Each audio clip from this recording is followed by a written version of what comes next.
Salam alaikum, bienvenue dans cette nouvelle vidéo. Donc je me présente, Tagzout Meysen, étudiante en 6e année de médecine. Donc je me suis proposé donc des vidéos, du moins pour l'instant, tu as l'unité, tu as l'appareil urinaire. Voilà, et plus précisément la physiologie urinaire. Je me suis appuyée sur les diapos comme officiels. Comme ça, je me badouche ce qui est enseigné en cours. Voilà. Bon, j'ai commencé par les principes de base de la physiologie urinaire. Inch'Allah, plus tard, on va faire d'autres vidéos. Pour le plan du cours, on va commencer par les fonctions rénales. On va l'anatomie, un petit peu brièvement à le rein, parce qu'on a comme module de l'anatomie rénale. Ensuite, on a le néphron. On va voir ce que c'est que le néphron, l'appareil juxtaglomérulaire, la vascularisation du rein, encore une fois brièvement, débit sanguin rénal et la composition de l'urine. On va les fonctions rénales. Alors, premièrement, le rein, déjà le maintien de l'équilibre hydrique de l'organisme. On a un équilibre hydrique. L'organisme تاعنا. نفهم ce que c'est qu'équilibre hydrique. Le rein راح essayer يخلي هذاك l'équilibre hydrique stable. Alors,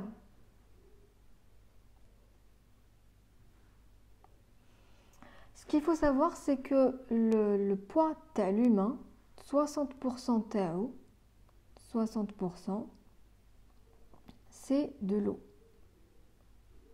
وفي هاد les 60% عندنا 40% في le milieu intracellulaire. Le milieu intracellulaire, كامل فيه 40% c'est à l'intérieur des cellules. عندنا 20% seulement de tout le poids تاع le corps تاعنا اللي جاي برا على les cellules. Le milieu extracellulaire.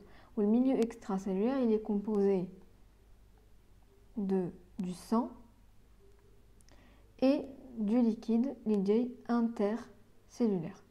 Donc le liquide intercellulaire, il représente 15% et le liquide le sang, il représente 5% de tout le poids du corps.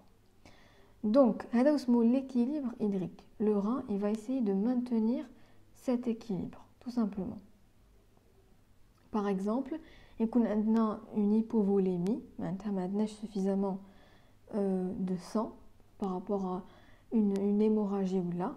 Le rein, il va essayer de réabsorber de l'eau pour essayer de maintenir cet équilibre hydrique.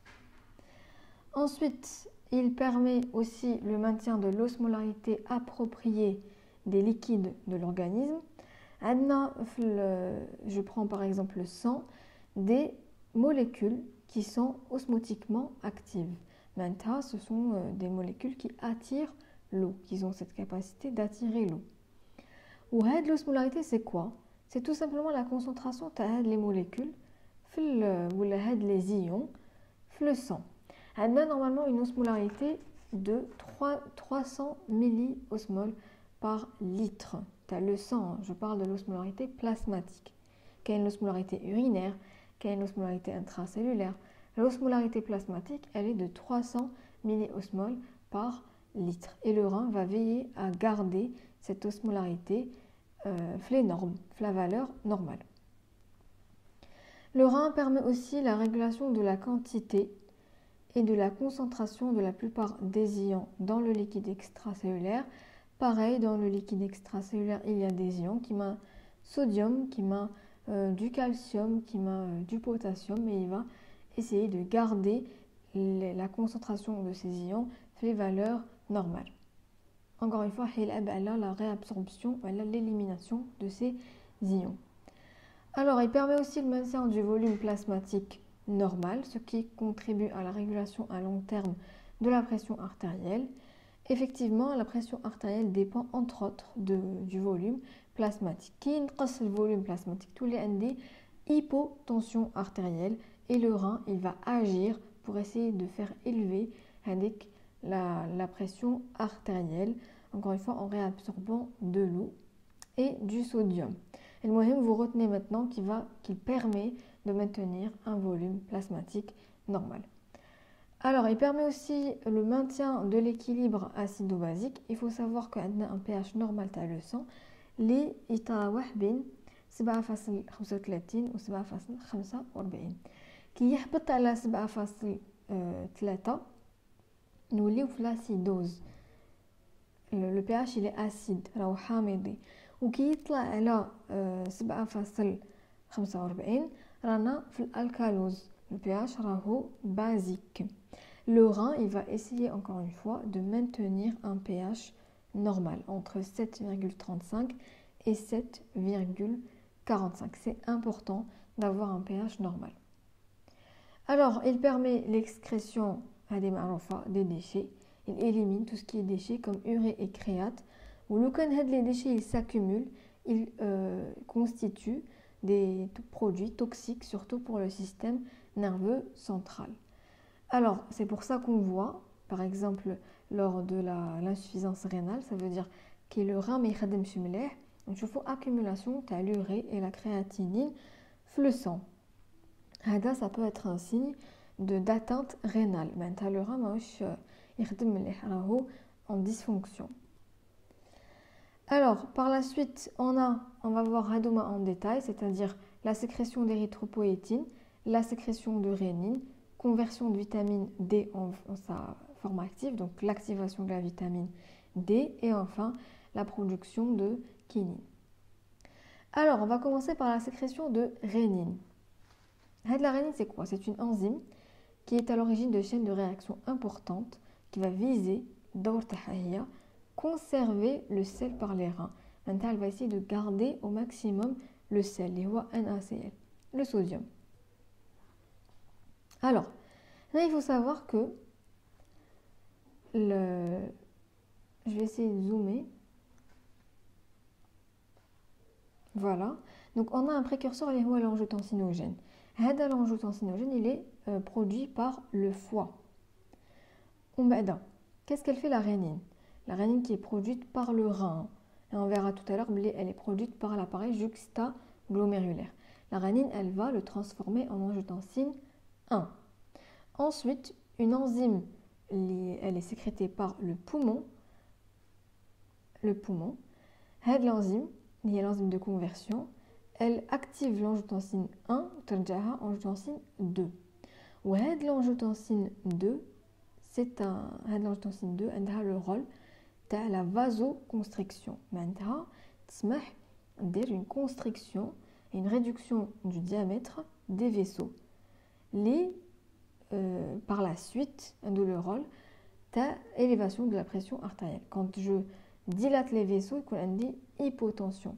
Et quand je diminue le diamètre des vaisseaux, des vasoconstrictions, la pression artérielle. En plus de ça, l'angiotensine 2, elle va stimuler la surrénale, elle sécrète l'aldostérone.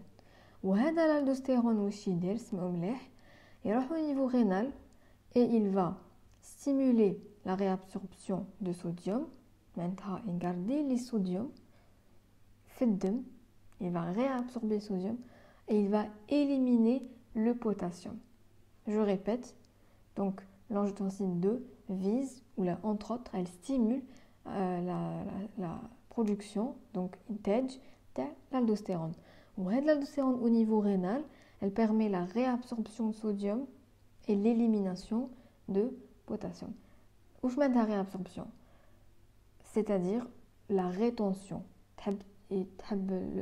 Le corps ou le dym il retient et il conserve, si on veut, le sodium et d'ailleurs l'eau avec, le sodium et l'eau. Voilà. Ensuite, donc là, on répète juste ce qu'on a dit. Donc, vasoconstriction, l'angiotensine 2, c'est un vasoconstricteur puissant par le biais du récepteur angiotensine 1, stimule la sécrétion de l'aldostérone en favorisant la rétention de sodium et la sécrétion de potassium et H+, tannate. Alors, c'est pour ça qu'on peut avoir une alcalose en cas d'hyperaldostéronisme. On a aussi la stimulation de la sécrétion de rénine. Qu'est-ce qui stimule la sécrétion de rénine? On peut se poser cette question. Le rein, il sécrète la rénine. Par exemple, l'hypovolémie ou la baisse de la pression artérielle. On a aussi le système nerveux sympathique et aussi la diminution de la concentration de NaCl au niveau de la macula densa. C'est-à-dire, l'exemple de Morbil. On dit hypovolémie parce que ça a été hémorragie. Je m'interdis une baisse de la pression artérielle. On dit hypotension. Donc, je stimule la sécrétion de rénine au niveau rénal. La rénine dirige la cascade, d'accord? Elle me sécrète de l'angiotensine. L'angiotensine délie les vasoconstrictions. Vasoconstriction la pression artérielle.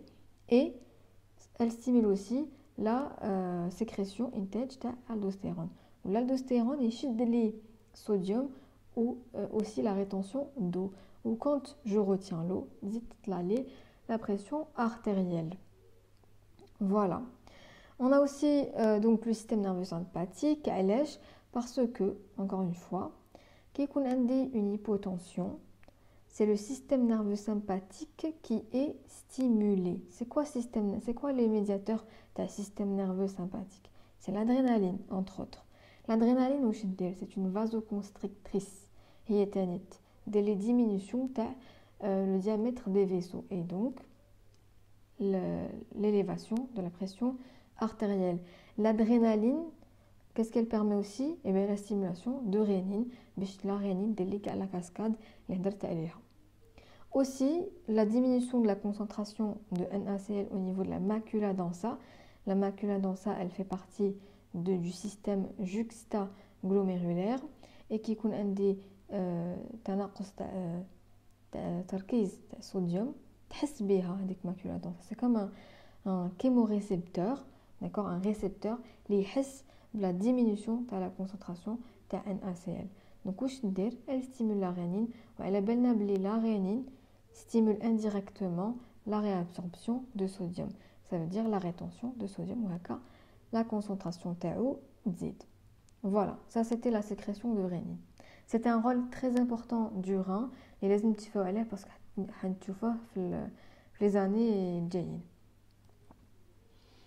Alors, on passe maintenant à l'activation de la vitamine D. C'est aussi un rôle important du rein. Alors, le rein est capable d'activer la vitamine D3 en induisant l'hydroxylation en position 25, voilà, sous l'action de la 1-alpha hydroxylase au niveau du tube contourné proximal. Alors, il faut savoir que on est capable de synthétiser de la vitamine D3. Donc,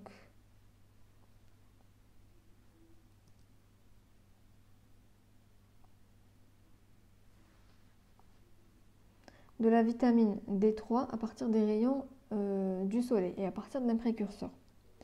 بس ما نقدرش نستعمل la vitamine D3 sous cette forme باش تفيدني انايا في الكور تاعي. لازم لها une double activation, deux activations, واحدة au niveau du foie وواحدة au niveau du rein. Alors au niveau du foie, عندي en fait une première activation, il y a l'hydroxylation en position 25.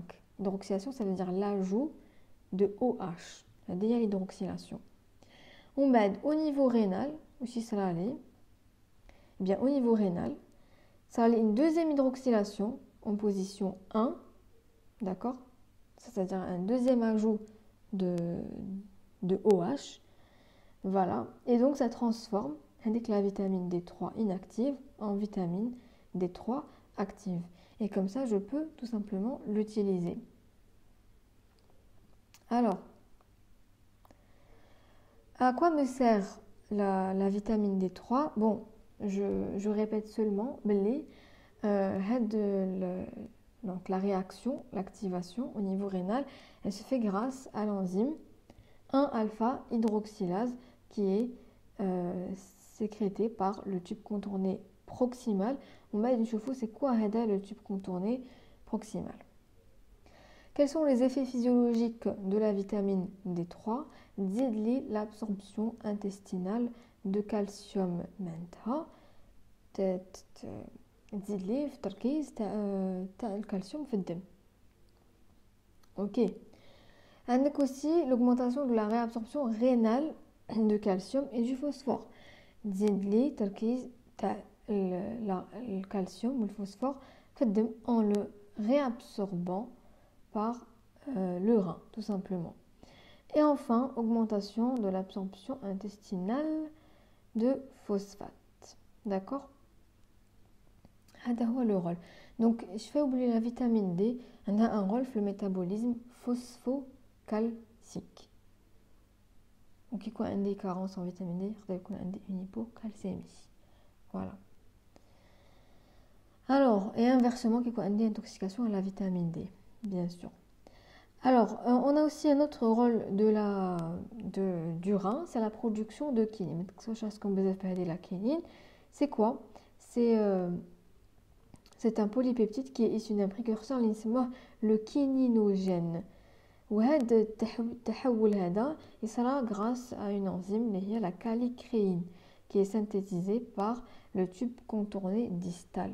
Maintenant, c'est quoi le rôle de la kinine? C'est tout simplement la vasodilatation. يعني la dilatation تاع les vaisseaux. Je fais oublier la kinine, c'est une vasodilatatrice. Elle augmente la perméabilité des capillaires. Déclenche le chimiotactisme تاع les leucocytes. Donc, elle a un rôle tout simplement dans l'inflammation. La kinine, c'est un médiateur de l'inflammation. Et vous avez vu, le rein joue un rôle dans la production de cette kinine. Production d'endothéline, c'est tout simplement un vasoconstricteur. On a aussi production des prostaglandines. Les prostaglandines, ce sont des métabolites qui sont synthétisés à partir de l'acide arachidonique. C'est un acide gras, d'accord, qui est obtenu à partir des phospholipides membranaires. Les phospholipides, la membrane plasmique. Il y a plusieurs types de prostaglandines. Nous les avons quelques exemples. Chaque prostaglandine, chacune va avoir un rôle. Par exemple, on a les thromboxane A2. Thromboxane A2, des vasoconstriction, mais chez vasodilatation. On a vasoconstriction, des augmentation de la pression artérielle. Voilà, donc elle augmente la pression artérielle. Pardon, donc il aussi l'agrégation plaquettaire. L'agrégation plaquettaire, c'est un rôle l'hémostase, donc la formation de thrombus. Voilà. Et donc déclenche la coagulation. Pareil, donc la coagulation, c'est la formation de thrombus, de caillots sanguins. C'est la coagulation. La prostacycline, il y a PGI2. Donc PGI2, au contraire, délie la vasodilatation et au contraire inhibe l'agrégation plaquettaire. Troisième type de prostaglandine, c'est PGE2. Elle détermine la vasodilatation et l'inhibition de l'agrégation plaquettaire, permet aussi la migration et la prolifération lymphocytaire, donc la réponse immunitaire, et favorise la contraction de l'utérus. Bon, vous n'êtes pas obligé de les rôles, mais on retient que la thromboxane A2 des vasoconstriction, la prostacycline et la PGE2 délient la vasodilatation. Voilà. Donc, on disait concernant l'anatomie de l'appareil urinaire, il est composé de 2 reins, de la vessie et un 2 canaux qui acheminent les urines, de les urines la vessie. Et enfin, un autre canal qui permet tout simplement l'élimination des urines, donc ici, ou l'urètre. Il faut savoir que l'urètre est plus court chez la femme par rapport à l'homme. Donc, de quoi est constitué l'appareil urinaire. Donc, il ne faut pas confondre les uretères de l'urètre. Alors le rein a la forme d'un haricot, mesure environ 12 cm de hauteur, 6 cm de largeur et 3 cm d'épaisseur. Ils sont chacun entourés d'une enveloppe externe de protection, laissez-moi la capsule fibreuse. Et le rein lui-même, il est composé de 3 parties, donc maintenant, on a la capsule fibreuse qui va protéger le rein. Et il est formé de 3 parties, le cortex, la médulaire, les calices et le bassinet. Alors, c'est quoi le cortex? Tout ce que vous voyez ici, c'est le cortex. Ou c'est la médulaire. Ici, on a les calices. Elle va se déverser l'urine, parce que bien sûr le rein, le rôle c'est la production d'urine. Donc une fois qu'elle est produite et tout ça, elle va être déversée ici dans les calices. Ensuite, l'urine, elle va être déversée ici, le pelvis. Bon, le pelvis est aussi appelé bassinet, le pelvis. Et enfin, tu auras ici dans les uretères pour aller vers la vessie. Tout simplement. Là, c'est vraiment la structure de base que vous devez connaître, le rein. Donc le cortex, c'est la partie la plus externe, de couleur pâle et d'environ 1 cm d'épaisseur. Il va recouvrir ici la médulaire. La médulaire, elle est au centre. Et elle regroupe ici les pyramides de Malpighi. Alors, ici, les pyramides de Malpighi qui constituent la médulaire. Les calices et le bassinet sont des cavités collectrices d'urine. Elles vont collecter l'urine produite donc par les néphrons. Justement, c'est quoi un néphron? C'est l'unité fonctionnelle de le rein. Il produit l'urine. C'est le néphron. Alors, chaque rein contient plus d'1 million de minuscules structures appelées néphrons. Les néphrons sont situés en partie dans le cortex et en partie à l'intérieur des pyramides de Malpighi. Je vais expliquer ça. Alors, هنايا يحبس le cortex. Ici, كامل كاين le cortex, donc on a une partie du néphron qui est au niveau du cortex et le reste, c'est bon, au niveau de la médulaire. Donc je répète. Alors, les néphrons sont situés en partie dans le cortex. Ici, le glomérule, et en partie à l'intérieur des pyramides de Malpighi. Donc le reste du néphron ou leurs tubules constituent la majeure partie de la masse des pyramides. Les tubules. T'as le néphron. Alors, les néphrons effectuent la fonction primaire des reins. Donc, il y a tout simplement la filtration de le sang et la production d'urine. Ils filtrent le sang, réabsorbent ce dont tu en as besoin, ou ce dont a besoin le corps, et excrète, donc élimine. Excrète, ça veut dire éliminer, le reste sous forme d'urine. Donc, je fais l'unité fonctionnelle du rein, et ce qui permet finalement la fonction du rein, c'est bien le néphron. Chaque rein a au moins 1 million de néphrons. Donc, ils sont hyper nombreux. Donc, composé ici de segments spécialisés. Quels sont les segments du néphron? Là, par contre, il faut les apprendre.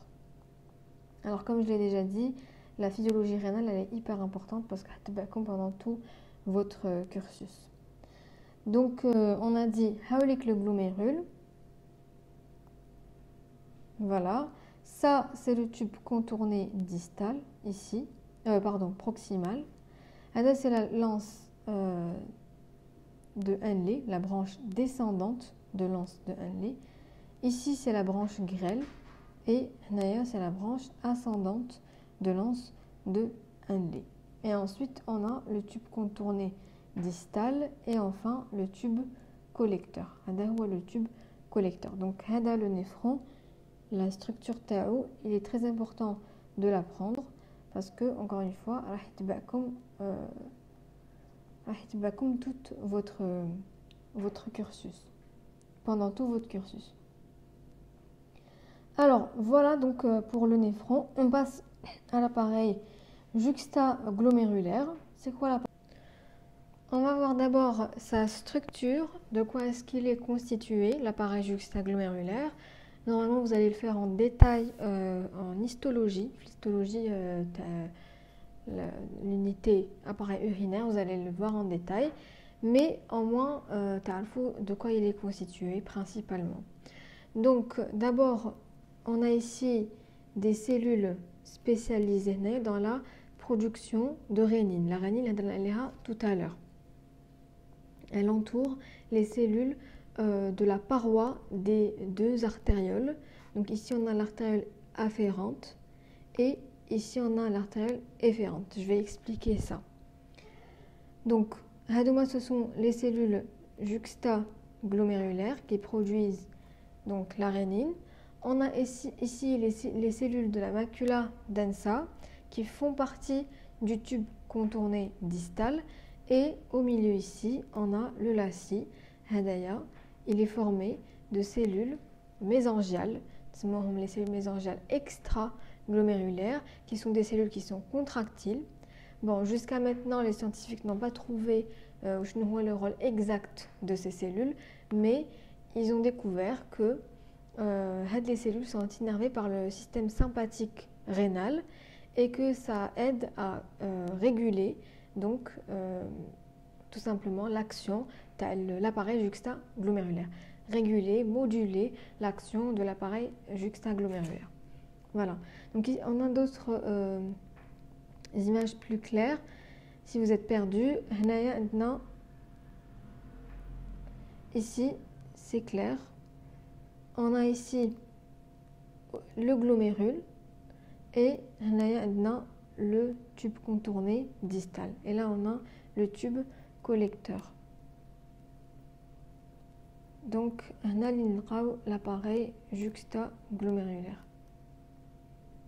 L'appareil juxtaglomérulaire qui est formé des constituants que j'ai déjà donc cités. Les cellules juxtaglomérulaires, les cellules de la macula densa et donc les cellules du lacis. Tout simplement, quand même bien sûr des fibres nerveuses.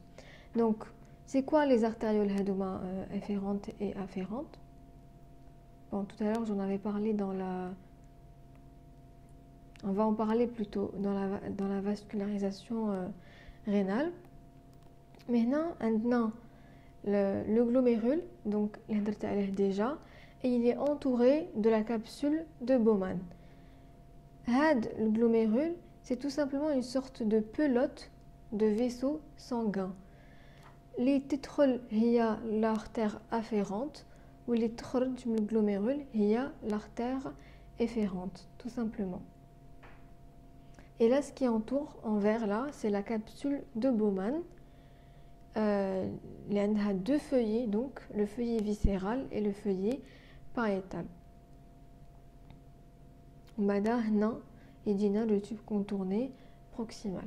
Voilà. Alors, donc, quel est le rôle de cet appareil juxtaglomérulaire? Alors, il faut savoir que qui sera la sécrétion de rénine par l'appareil juxtaglomérulaire. Tout à l'heure, on avait dit qu'elle était, par exemple, stimulée par l'hypotension. Effectivement, les cellules, tel l'appareil juxtaglomérulaire en jaune, ici les cellules juxtaglomérulaires, ce sont des cellules barorécepteurs. Baro, c'est par rapport à la pression. Donc, elles peuvent détecter une diminution de la pression à ce niveau-là. Donc, parce que c'est là où il dit le sang. Donc, elles arrivent à détecter une diminution de la pression.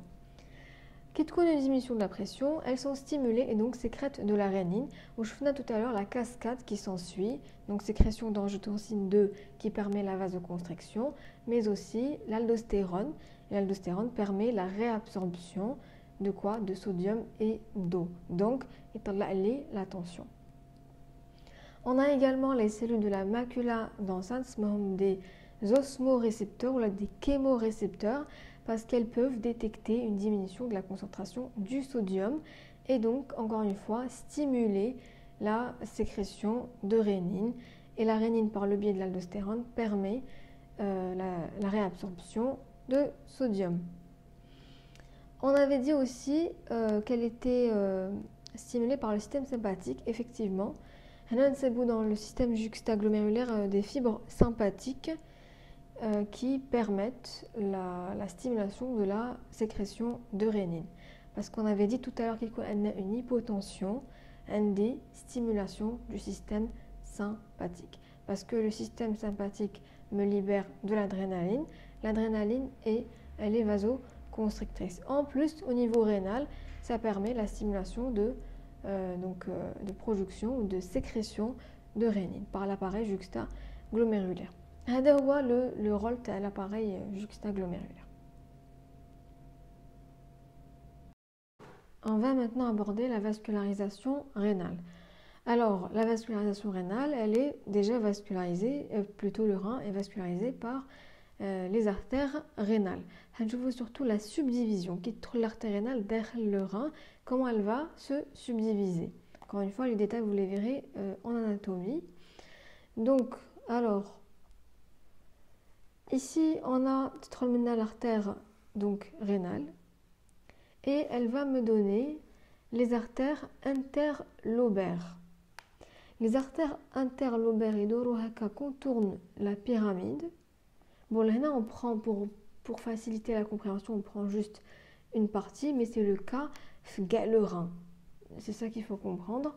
Donc là, on a les artères arquées, qui contournent la pyramide, et elles vont me donner les artères interlobulaires, interlobulaires, qui m'a interlobulaires. Les artères interlobulaires vont par la suite donner les artères afférentes. Les tout à l'heure, les glomérule.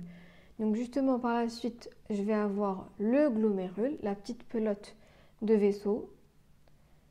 Et par la suite, le glomérule lui-même va donner l'artère efférente. L'artère efférente va se diviser et donner ce qu'on appelle les vasa recta. Les vasa recta, ils développent la médulaire et vont surtout donc vasculariser les tubules, le néphron, et donc la médulaire surtout. Voilà concernant la vascularisation rénale. C'est vraiment c'est-à-dire le principal concernant la vascularisation rénale, l'essentiel. Donc les artères efférentes issues les artères efférentes issues des glomérules du cortex externe se résolvent en un réseau capillaire. Celles issues des glomérules du cortex profond se subdivisent en branches capillaires rectilignes, et les vasa recta qui vont irriguer la médulaire. Alors, donc, qu'est-ce qu'ils veulent dire par là? Mais les artères efférentes, les huma hado,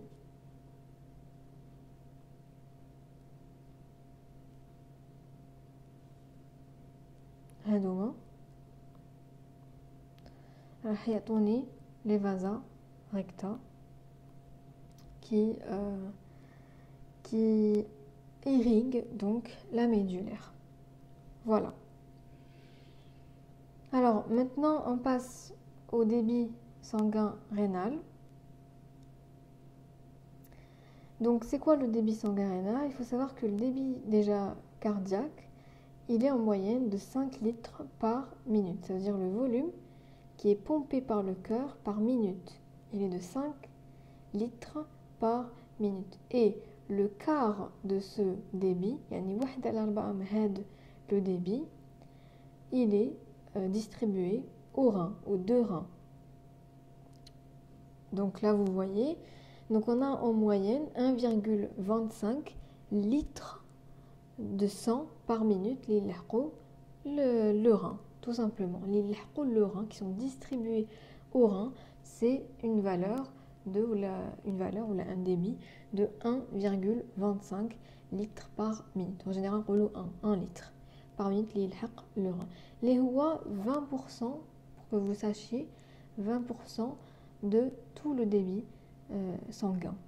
20% du débit sanguin. Ça veut dire que c'est énorme. C'est vraiment énorme. Alors, donc le débit sanguin rénal, il est de 20 à 25% du débit sanguin.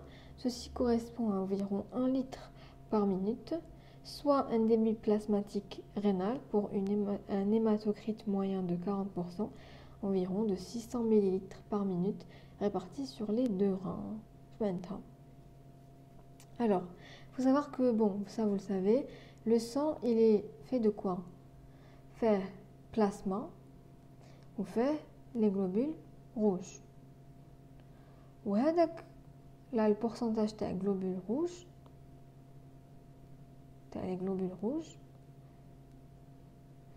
c'est à peu près 40%. هذا هو l'hématocrite. 40%. Ou le plasma, c'est 60%. Donc tout simplement, le volume du plasma, le rein par minute, هو 600 millilitres. يعني en moyenne et normalement. هذا واش معناتها le débit plasmatique rénal. باش باك تفرقوا بين le débit plasmatique rénal et le débit sanguin rénal. Tout simplement. Alors je vais revenir à votre diapo. Donc qu'est-ce qu'il nous reste? Il nous reste la composition des urines, tout simplement. Alors, on commence par la diurèse. Qu'est-ce que c'est que la diurèse? C'est le volume uriné par 24 heures. On a une diurèse normale. D'accord? Qui تنقص la diurèse, c'est pas normal. Qui zid, c'est pas normal non plus. On a une valeur normale, elle est de 1500 millilitres par 24 heures. Après, elle peut aussi varier selon les prises hydriques. À la sève, etc. Alors, on a la diurèse obligatoire et la diurèse facultative. Je m'entends diurèse obligatoire, c'est tout simplement les pertes insensibles. Ça veut dire quoi, les pertes insensibles? C'est les pertes à la respiration ou la sudation. معناتها الماء اللي نخسروه qu'on élimine par la sudation et la respiration, parce que la respiration c'est sous forme de vapeur d'eau qu'on élimine l'eau. Les pertes insensibles par jour, il y a 500 millilitres. Ou la diurèse facultative, elle est de 1000 millilitres, mais elle va encore une fois varier selon les prises hydriques, l'entrée d'eau. Voilà. Concernant maintenant l'osmolarité, l'osmolarité urinaire, je dis bien urinaire, elle est de 50 à 1200 milliosmoles par kilogramme. Si l'osmolarité urinaire est égale à 300, on dit que l'urine est isotonique par rapport au plasma à lèche, parce que tout simplement, l'osmolarité du plasma, elle est de 300. Donc si elle est égale à l'osmolarité du plasma, on dit que l'urine est isotonique par rapport au plasma. Et là, elle est inférieure à 300, on dit que l'urine est hypotonique par rapport au plasma. Si elle dépasse les 300, on dit qu'elle est hypertonique par rapport au plasma, tout simplement. Comme dans le cas, par exemple, du diabète, où on a beaucoup de glucose dans les urines. Et donc, on va avoir une osmolarité lyside, donc des urines hypertoniques par rapport au plasma. Parce qu'on a un excès de glucose, il va être d'ailleurs, à partir d'une glycémie de 1,8, être éliminé dans les urines, tout simplement. Alors, on continue avec la composition de l'urine. On a un pH normal de l'urine qui est entre 4,5 et 8. Et on va retrouver dans les urines plusieurs ions, donc sodium, chlore, potassium, magnésium, calcium, phosphore. Et la concentration de ces de ces ions, de ces sels minéraux ou les urines est régulée par le rein, bien sûr. Par exemple, qu'est-ce qu'il va faire le rein? Il va essayer d'éliminer le plus possible le sodium, parce que ماشي مليح يكون عندي بزاف ملح في الدم بزاف sodium. Et donc راح نصيب une natriurèse, معناتها beaucoup de sodium dans les urines. Alors, déchets azotés كما قلت من قبل, urée, créate, acide urique. Les acides واحد acide citrique, lactique, pyruvique, acide oxalique, alors que les hormones, les vitamines, les enzymes seront en très faible quantité donc dans les urines. Voilà concernant la composition de l'urine. Et concernant le premier cours les principes de base de la physiologie urinaire. Donc j'espère que ça a été bénéfique pour vous. Est-ce que le cours, est-ce que j'ai pas été trop vite, ou il y a des questions, n'hésitez pas à les poser.